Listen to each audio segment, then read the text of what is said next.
Here we are. Good evening, good morning, whatever it is. We're here. This is Dr. Thomas, and this is another edition of Spiritual Wisdom with Dr. Thomas. So, welcome. Feel free to say hi if you're on. Share us or not, whatever you like. But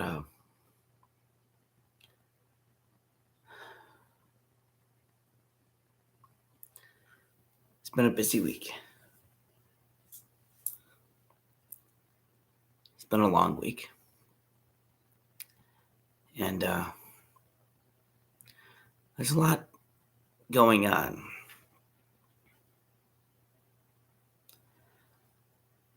And so I guess I want to start with just something simple. Like I have a choice of what I'm going to start with. Well, I don't really have a choice, but this is where we're at.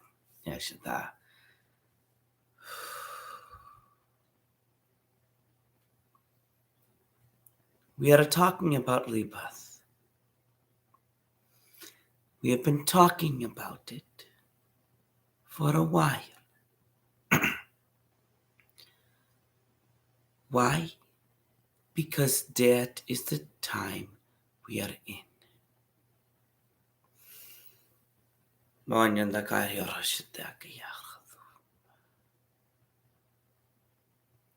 You have gone through a lot. You've experienced things well beyond what you think. Because you don't know all you've seen, experienced, done in the past. But the beauty of it all, the love of it all, is the past, in your perspective, is no longer relevant or the future. You do not always get to understand how easy it is for human,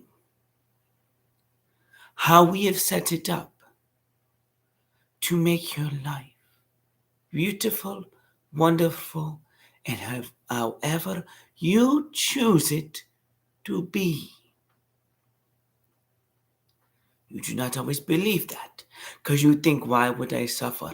Why would I go through this and go through that? We ask you the same question. Why would you go through this and do that? We don't want you to do that. We don't come here hoping you're going to do that. It is your choice. You don't believe it, but it is. It always is. But we have set it up, especially now, for you to rethink your choices. Let us tell you some things. This whole planet was set up and built for now. Not for 20 years ago, 200 years ago, 2,000 years ago. It was set up and built for right now.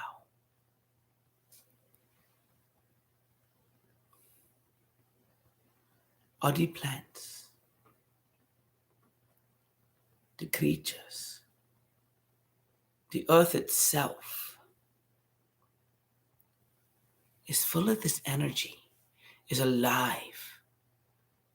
And if you pay attention, you can feel the awareness that it has. And you can become aware of much more in your life.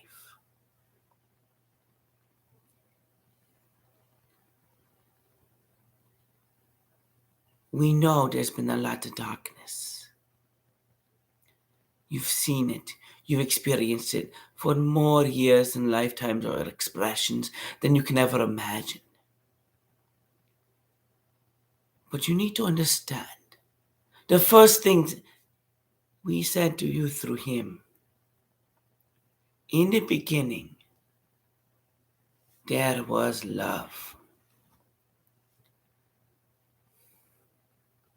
Your purpose is to create unbiased love. And a planet is a crystal amplifier that receives that unbiased love and spreads it throughout the universe to create new life, to create the universe and expand it in the love. Don't you think that that amplification of Mother Earth, of Gaia, would not also amplify through its core, through the earth, to that which is most connected to it? The plants, the trees, even the flowing waters.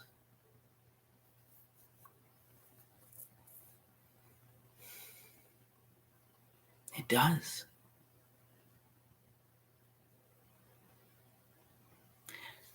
Humans are not the only ones to hold the vibration for the earth, that are creating this co-consciousness, that are raising it up. But as we do and increase our awareness, our consciousness, so too does the earth, and so too does the plants, helping to release that which does not belong here, helping to create the world that this planet was meant for. The beauty of it all is each and every one of us watching this tonight on a replay, because it doesn't matter when, it's just who. Each of us is in one of the most amazing time periods that this planet has yet to have experienced. Because we finally made it to this point. And it's a point of no return. It's a point of no return. It doesn't mean it'll happen tomorrow, but the life that we have been wanting, the peace which you cannot fathom what it would be like, the love that we will share and spread, the joy, the happiness, the way that we will live. When we get there is up to how we decide.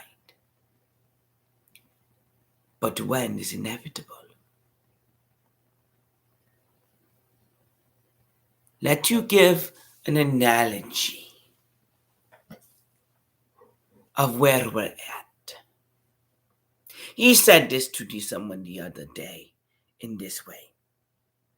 Like, he used back that commercial from like the 80s and 90s in Dunkin' Donuts saying, it's time to make the donuts.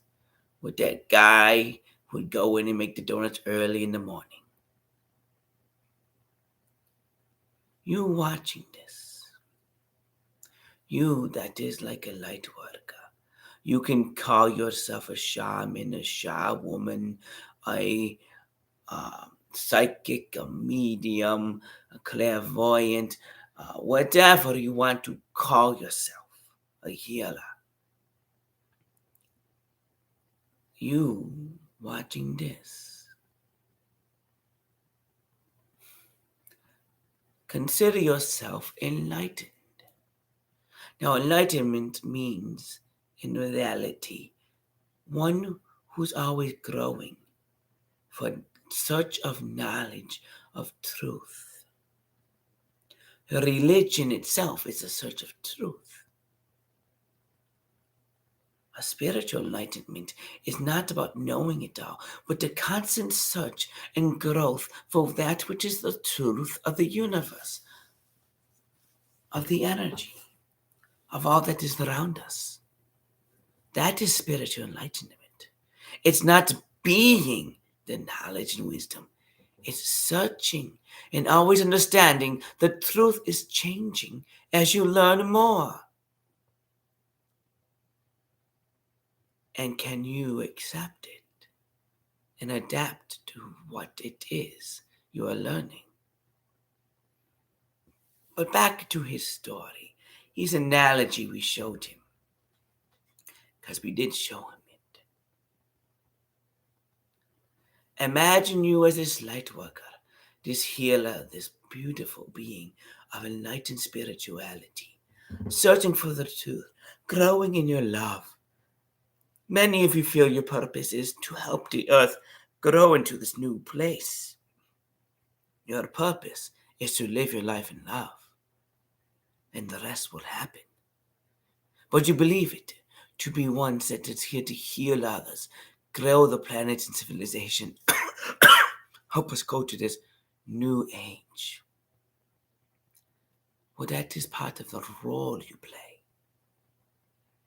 Because the way it is, it's early in the morning and you're up. You've already gone to work. Whatever it is you do in the morning, you do early in this morning. You do it to make the lives of all the others easier for when they get up and go to the grind, as you call it. The sun is just beginning to rise over the mountains.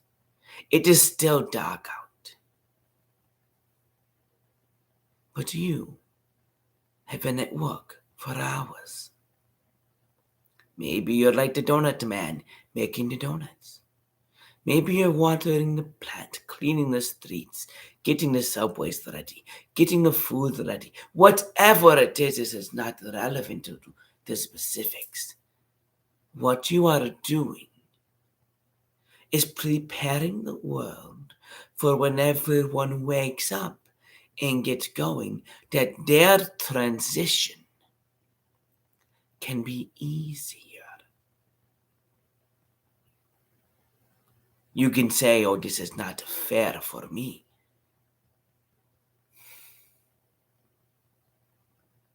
It's not about fair. There is no him is better than her or whatever. We are all love. But if you want to think about the fairness, we'll tell you a secret. You're already experiencing things well ahead of them. And you're already able to create and manifest things that they cannot. The joy and the happiness and peace you can find in your life, they are still searching for.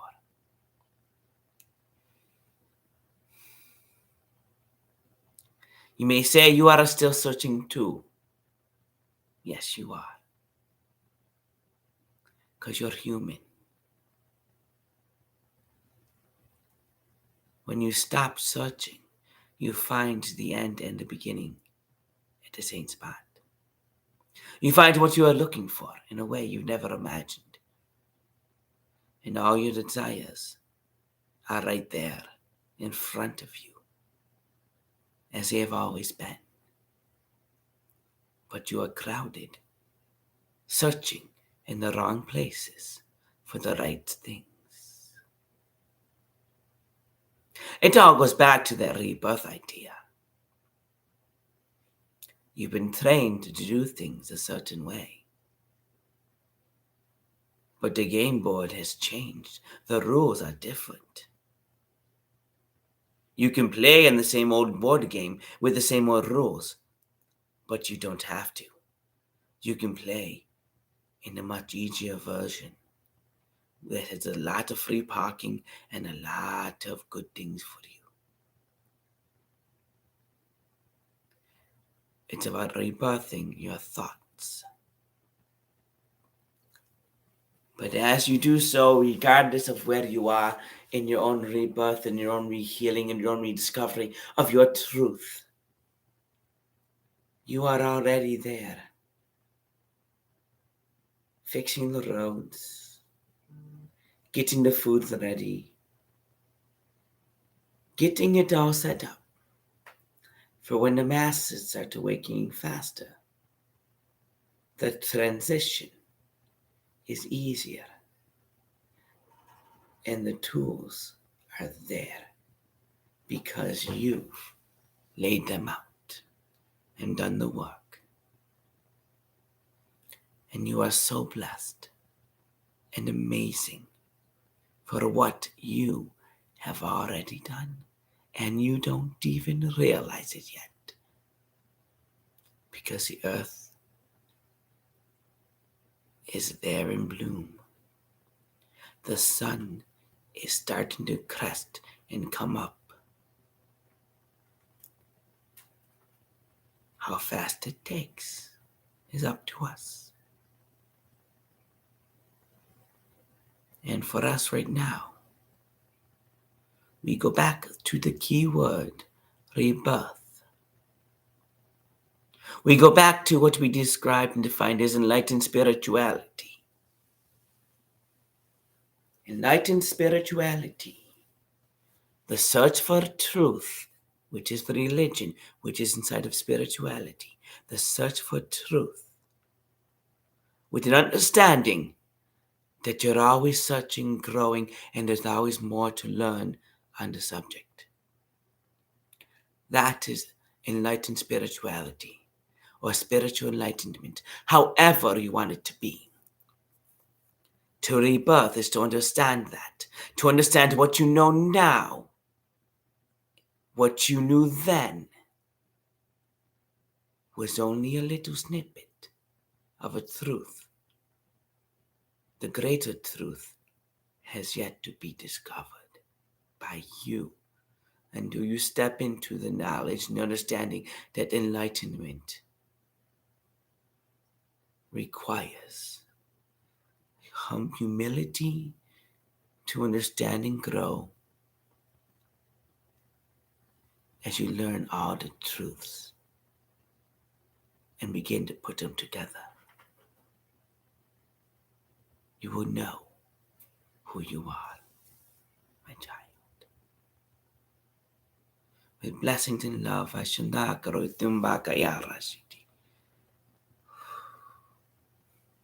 we love you much. You are all doing amazing, wonderful things. Good night.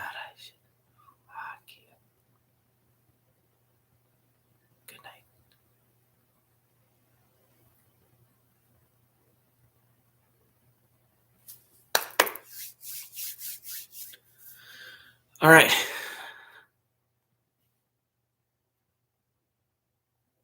See? Do you like the backdrop? Like, I had a work meeting. I work from home this week, and my office is turning into like a Zen room, music room, and I didn't know where to put my computer, and I put it here. I'm like, ooh, I like the background here, much better. I feel like talking. Yeah, I feel like talking.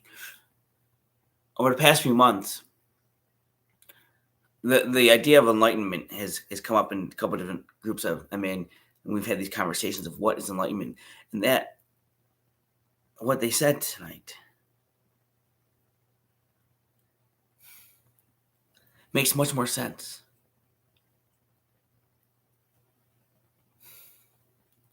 So many people I've met or we talk to or put on the idea that enlightenment is this, I am more enlightened, which means I am better than someone else. But the whole concept idea of spiritual enlightenment,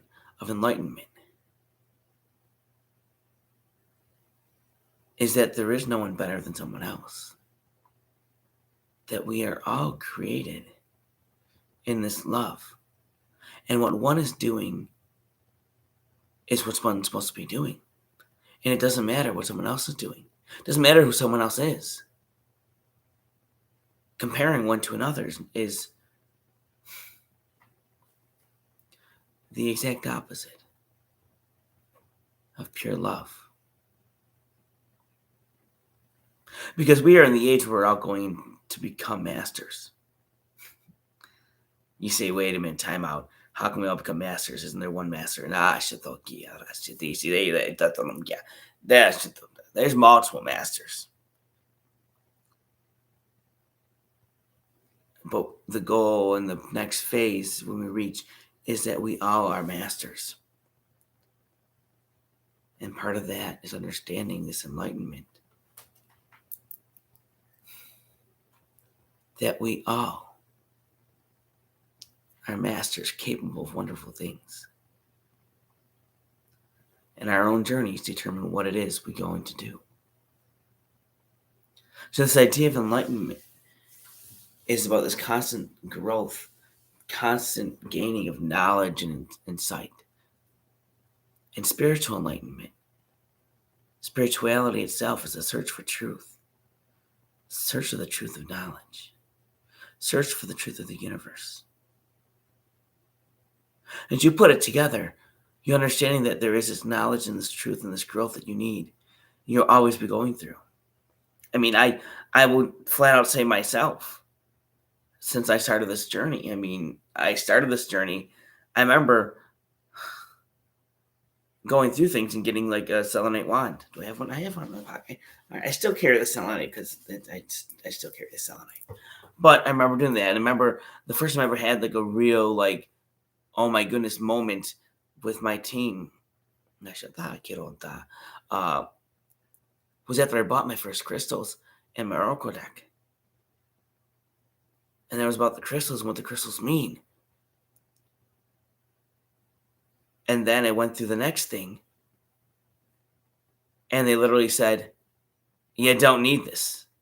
I'm like, are you kidding me? He's like, you don't need this. We've got you. You've got you. Put down the sword. It's already inside you. Put down the oils. Your light is much stronger.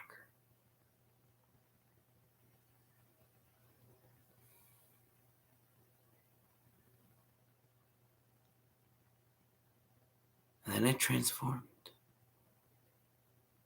Your light is much stronger. And then I learned some other techniques. And I knew I would never do it that way that I was being taught. In fact, the moment I learned that technique, this other form of healing, in fact, the day before I even learned it, I was shown a different way of doing it. In the middle of doing the practicum and the practice of it, I literally wanted to sit down and do it a different way. And the last time I did that healing, I did it a completely different way than it's being trained and taught. And many of this is because we have been trained for a long time to do things a certain way. And even Stacia said to me earlier today, how she burns some intentions or things she wants to release. And it's just a habit because we've been taught so long to do things like that. It's the same, like many of us have been taught in the spiritual realm to put ceremony, to put these things out in a certain way. Oh yes, we need to be careful of our words and our intentions. But we can be wiser with our words and intentions without having the ceremony needed with our words and intentions.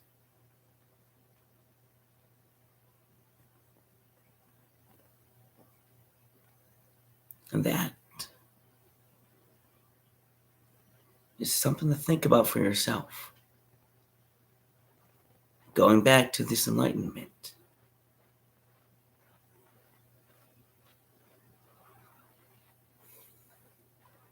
You have in front of you the opportunity to truly take these gifts.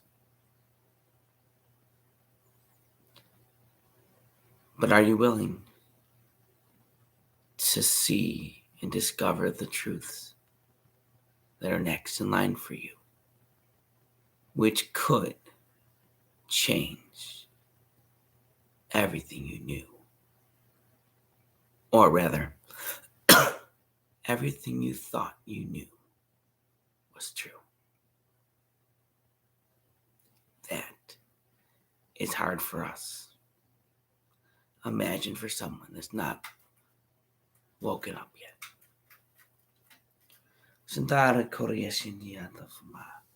With love and light, I'm saying goodnight to you. Till we meet again. Thank you for watching. Feel free to share this out. Leave me a comment. Stacia, Colleen, Leisha, thank you so much for the comments. And I bid you guys a good night.